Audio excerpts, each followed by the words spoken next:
السلام علیکم ورحمۃ اللہ وبرکاتہ۔ بسم اللہ والحمد للہ والصلاۃ والسلام علی رسول اللہ، اما بعد۔ آج کا خطبہ جمعہ مسجد حرام مکہ مکرمہ میں فضیلت شیخ دکتور یاسر الدوسری حافظہ اللہ نے ارشاد فرمایا۔ ان کے خطبہ جمعہ کا مرکزی عنوان دعا ہے۔ اللہ اکبر۔ شیخ محترم نے دعا کے متعلق ایک جامع اور معنی خطبہ ارشاد فرمایا۔ انہوں نے سب سے پہلے خطبہ مسنونہ کے ساتھ ابتدا کی اور پھر امت مسلمہ کو اور اپنے آپ کو تقوی کی وصیت کی اور تقوی کے فوائد بیان کرتے ہوئے شیخ محترم نے ذکر کیا کہ اللہ تعالیٰ نے فرمایا اگر بستیوں والے ایمان لے آئیں تو ان پر اللہ کی طرف سے خیر و برکات نازل ہوں۔ اللہ اکبر، اللہ اکبر۔ یعنی خیر و برکت یہ اٹیچ ہے ایمان کے ساتھ۔ جہاں ایمان نہیں ہے وہاں خیر و برکت نہیں ہے۔ ایمان ہے تو سب کچھ ہے، ایمان نہیں تو کچھ بھی نہیں۔ میرا بندہ نچیز ابن بشیر عرض کرتا ہے ہمارا ایمان ہے پوری کائنات کے خزانے مل کر ایمان کا مقابلہ نہیں کر سکتے۔ اے مسلمانوں، ہمیں سب سے زیادہ فکر اپنے ایمان کی اور اسلام کی کرنی ہے۔ پھر شیخ محترم نے دنیا کو امتحان گاہ قرار دیا، اس پر نصیحتیں کی کہ کم ہی لوگ ہیں جو دنیا کے امتحان سے بچ سکیں، اور بچنے والے کون ہیں؟ جو فرائض کی پابندی کریں اور جو حرام سے اپنے آپ کو بچائیں۔ پھر انہوں نے عقیدہ توحید کی اہمیت پر زور دیا کہ ہمیں عقیدہ توحید اپنانا ہے، شرک کی لعنت سے اپنے آپ کو محفوظ کرنا ہے۔ پھر انہوں نے دعا پر تفصیلات ذکر کی کہ دعا اللہ کے قریب ہونے کا ذریعہ ہے۔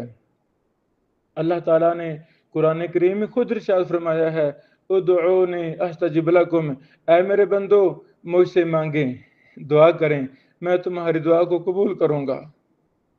تو ہمیں درد دل سے اپنی حاجات، اپنی ضروریات کو اللہ کے سامنے پیش کرنا ہے۔ اللہ اکبر۔ میں کہتا ہوں یہ آج کا دور سوشل میڈیا کا دور ہے۔ ہم ذرا ذرا کی پریشانی کو فوراً سوشل میڈیا پر شیئر کرتے ہیں۔ کہیں ہم ان چیزوں کو صرف اللہ کے حضور پیش کر کے تو دیکھیں۔ ہمیں یہ غلط فہمی ہوئی ہے۔ ہاں جائز ہے، کسی کو بتانا جائز ہے کہ میرے لیے دعا کریں، لیکن ہر بات کو، ہر پریشانی کو، ہر مصیبت کو سوشل میڈیا پر ڈال رہے ہیں، یہ اچھا عمل نہیں ہے۔ ہمیں اپنے غموں کو بھی صرف اللہ کے سامنے پیش کرنا چاہیے، اور اللہ تعالیٰ ہماری دعائیں سنتا ہے، ہمارا ایمان ہے۔ اور اللہ تعالیٰ نے کیا فرمایا ہے وَإِذَا سَأَلَكَ عِبَادِي عَنِّي فَإِنِّي قَرِيبٌ أُجِيبُ دَعْوَةَ الدَّاعِ إِذَا دَعَانِ، میرا بندہ جب بھی مجھ سے دعا کرتا ہے میں اس کی دعا کو سنتا ہوں اور اسے پورا کرتا ہوں۔ الدعاء هو العبادہ، رسول اللہ صلی اللہ علیہ وسلم نے دعا کو عبادت قرار دیا ہے۔ پھر شیخ محترم نے دعا کے آداب ذکر کیے۔ اللہ اکبر۔ انبیاء علیہ السلام کس قدر اللہ تعالیٰ سے دعائیں مانگتے تھے، محدثین، سلف صالحین، اولیاء کرام کس قدر وہ آہ و بکا کے ساتھ، پورے جزم کے ساتھ اللہ تعالیٰ سے دعائیں کیا کرتے تھے۔ اللہ اکبر۔ پھر انہوں نے دعا کے متعلق کہا کہ یہ توفیق کے اسباب میں سے ایک سبب دعا ہے، اور جہنم سے آزادی کے اسباب میں سے ایک سبب دعا ہے۔ اللہ اکبر۔ مصیبتیں ختم ہو جاتی ہیں دعا کی وجہ سے، اللہ کی رحمتیں نازل ہوتی ہیں دعا کی وجہ سے۔ پھر انہوں نے سیدنا نوح علیہ السلام کی دعا کا ذکر فرمایا لا تذر علی الارض من الکافرین دیارا۔ پھر انہوں نے सैयदना इब्राहीम अलैहिस्सलातु वस्सलाम की दुआ का जिक्र किया, रब्बि जअल हाज़ल बलद आमिना। फिर उन्होंने सैयदना यूनुस अलैहिस्सलातु वस्सलाम की दुआ का जिक्र किया, अल्ला इलाहा इल्ला अंता सुब्हानक इन्नी कुन्तु मिनज़ ज़ालिमीन।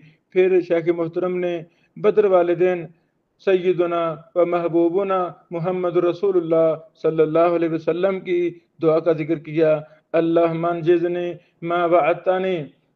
यानी अंबिया अलैहिस्सलातु वस्सलाम ने जब भी अल्लाह को पुकारा, अल्लाह ताला ने फौरन उनकी दुआओं को सुना।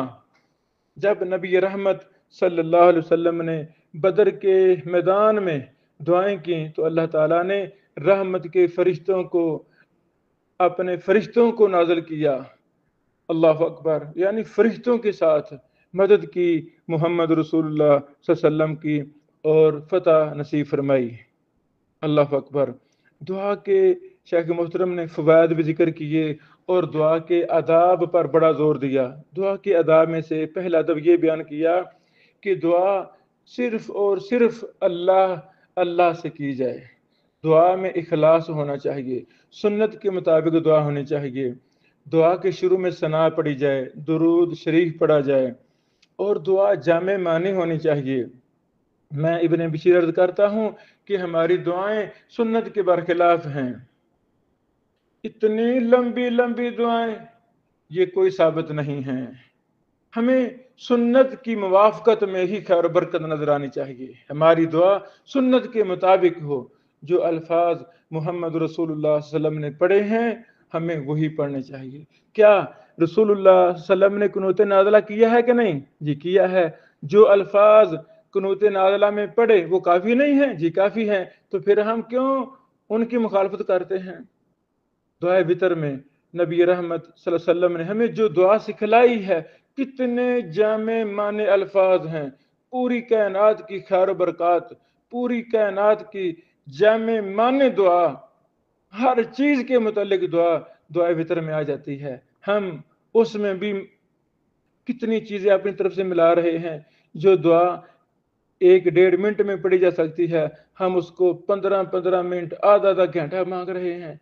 हमें जवामे उल कलम का इह्तिमाम करना है और दुआ को सुन्नत के मुताबिक मुख्तसर से मुख्तसर करना है। फिर शेख मोहतरम ने पाकी पर जोर दिया कि सफाई और पाकी का ख्याल रखकर पाकी की हालत में दुआ करनी है। इस्तिकबाल किबला का इह्तिमाम करना है।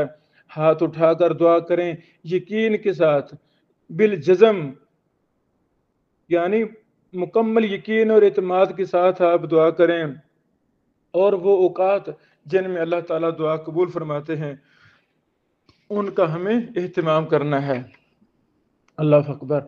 आखिर में शेख मोहतरम ने उन चीज़ों का जिक्र किया जिनकी वजह से दुआ कबूल नहीं होती। उनमें से हराम माल खाना, सूद वगैरह खाना, झूठ बोलकर माल इकट्ठा करना वगैरह वगैरह। जब इंसान हराम खाएगा तो उसकी दुआ कबूल नहीं होगी। आज का खुतबा बड़ा ही जामे और माने था और दुआ के हवाला से एक मुस्तनद चीज़ें शेर की फजीलत शेख यासिर दौसरी हाफिज़हुल्लाह ने, अल्लाह ताला उनको जज़ाए खैर अता फरमाए। मैंने उसका खुलासा पेश किया है अपने भाइयों के इस्तिफ़ादा के लिए। सबसे पहले ख़ुद और फिर पूरी दुनिया में जो लोग बसने वाले हैं जो अरबी नहीं जानते, ताकि वो हमारे इस खुतबा के तर्जमा से कुछ इस्तिफ़ादा कर सकें। और कुछ बातें जो मैंने अपनी तरफ से ऐड की हैं वहाँ मैंने ये लफ्ज़ बोला है कि मैं कहता हूँ, इब्न बशीर अर्ज़ कर रहा है। अल्लाह ताला हमारी सलाह फरमाए और हमारी दुआ सुन्नत के मुताबिक करे।